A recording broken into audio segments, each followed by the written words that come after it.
As you recall in the previous training video, we learned how to enter in our task progress by a percentage. So if our task was halfway complete, we marked it at 50% and so on. We also learned how to enter in our actuals, or the actual start time, versus our project's planned time. In fact, let's go back to that view. I'm going to come over here and right click on the collapsed view bar, go down to more views, and if you recall, it was the task sheet view. I'm going to go ahead and double click on it and pull it up. Now in this task sheet view, I'm in the tracking table. By default, whatever view you were in last that you changed the table to, the most recent table, is what's going to pull up in that view. How do I know it's a tracking table? I'm going to come up here, click on the view menu, go down, and there it is, tracking. Let me click off in a blank area. Now the reason why I brought you back here is because at some point you may want to check on the project to see if it's on track. How do I know it's on track? Well, I need to compare my actuals against my baseline or my original project plan. I can't do it in this table. I'll take you to that table in just a second, but before I do that, let me go ahead and mark another task complete. This one we'll say is complete 100%. And you can see that when I make a change here, all the highlighted cells that are affected by that change.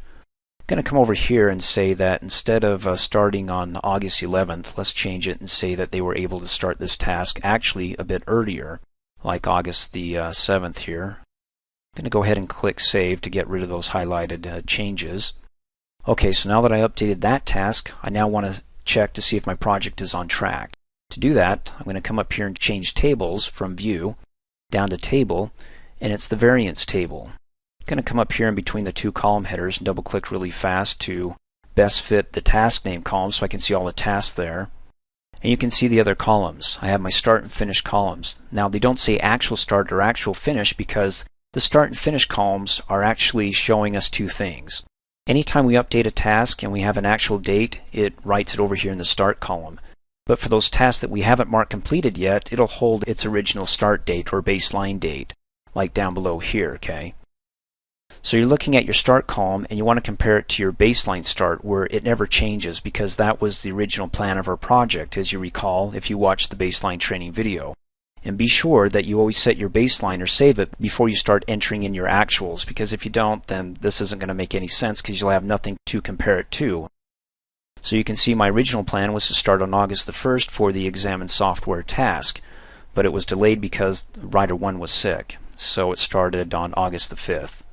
In fact, if it helps, instead of bouncing back and forth between these two columns over the finish column, you can come over here and select the column header for baseline start. After you select it, notice that my pointer has a four-way arrow. Go ahead and click and drag over to the left until you see that fuzzy line right there next to the start column and let go. And then I can just go back and forth in between these two columns. Makes it much easier.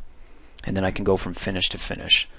So I have my baseline finish. It was supposed to be finished on August the 7th, but it actually finished on August the 8th.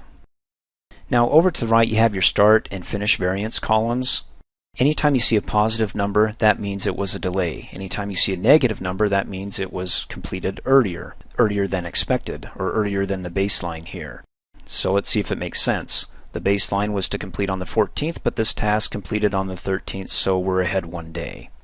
So is my project on track? Well, it's not right at the moment in the research phase. We're ahead a little bit, it looks like. For the outline phase, we're out one day. And why is that? I mean, why is it just out one day here, but yet all the rest of the days down below are unaffected? Well, if we enter in and we mark complete all these tasks without any variance from the baseline, we just say it's complete, complete, complete, we don't change the actual start and finish times, it'll actually end up this way. But again, why isn't it trickling down? That comes to knowing your project. In other words, do you have task constraints in here? For example, this task right here, Review with Subject Matter Experts, right now its baseline finish is supposed to be August the 12th. And for the next task, its successor is supposed to start on August the 25th. So you can see we've got a huge gap between the 12th and the 25th. So basically these tasks up above can be delayed out several days up until the 25th before this gets affected, and then because this gets affected it becomes like a critical path. It'll probably start affecting all the other days because I don't think I have any lag time in between the other task. So then you'll see that if I get up to this point that all these others will have a variance or a delay of 1 or 2 days depending upon how far this task here gets pushed out beyond the 25th, affecting this task and so on. And as you recall, again, this task has a start no earlier than constraint than the 25th.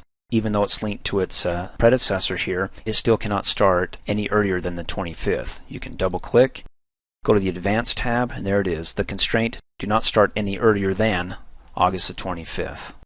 So there's a nice little table that you can quickly view and compare your actuals versus your baseline to see if you're on track.